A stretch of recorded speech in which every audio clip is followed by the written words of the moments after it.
Hello, good morning. কেমন আছো সকলে? আশা করছি সকলেই খুব ভালো আছো আর আমিও ভালো আছি।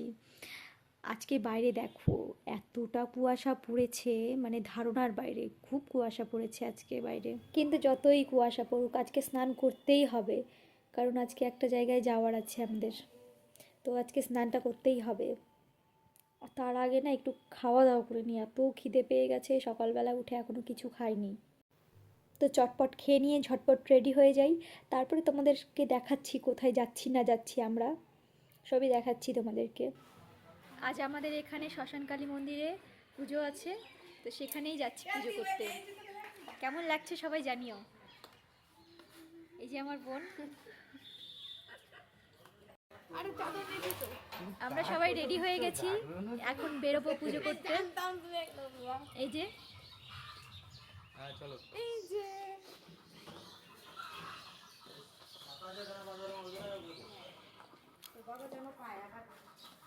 সবাই রেডি হয়ে গেছি, এখন বেরোবো। কেমন লাগছে সবাইকে জানিও সবাই কমেন্টে। আমার সাগরিকা দিকে বেশি ভালো লাগছে। গ্যারেজ থেকে ঠিক আছে কমেন্ট করে দেব। চলো ওখানে গিয়ে বলছি, দেখাচ্ছি সব। এখানে টোটোতে উঠে পড়েছি, মা ভাই বোন ছেলে বরকে নিয়ে আমরা বেরিয়ে পড়েছি মন্দিরের উদ্দেশ্যে। আচ্ছা, তোমাদের মনে হয়তো একটা প্রশ্ন জেগেছে তাই না, যে আমি তো পুজো করতে যাচ্ছি, কিন্তু আবার এদিকে খাওয়া দাওয়া করলাম, সকালবেলায় খেয়ে নিলাম। আসলে না, আমার শ্বশুরবাড়ির নিয়ম, আমার ছেলের যতদিন না 6 মাস বয়স হবে ততদিন আমি কোনো মন্দিরে গিয়ে পুজো করতে পারবো না। তো সেই কারণে আমি আর উপোস থাকিনি। আমার মা উপোসটা ছিল, কিন্তু আমি থাকিনি উপোস। আমি এসেছিলাম মায়ের দর্শন করতে আর একটু ভোগ দক্ষিণা দিতে। তো যাই হোক, আমরা এখানে প্রসাদ নিয়ে নিলাম।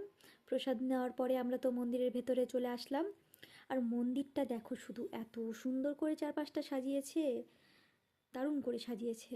আর খুব ভিড়ও ছিল, কিন্তু অনেক মানুষ এসেছিল পুজো করতে। তো ভিড়ের মধ্যে এদিকে আমার বান্ধবীর সাথে আমার দেখা হয়ে গেল, আর কয়েকটা বোনের সাথেও দেখা হলো।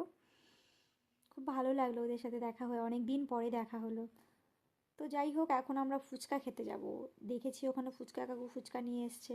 আমার বোনকে দেখো, আমার বোন কত বড় হা করে ফুচকা খাচ্ছে।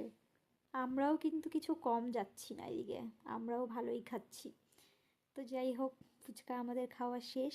এখন আমরা চলে যাব বাড়ির দিকে, কারণ আমার বাচ্চাটা এত ছোট, বেশি দেরি করা যাবে না, ঠান্ডা লেগে যাবে ওর আবার।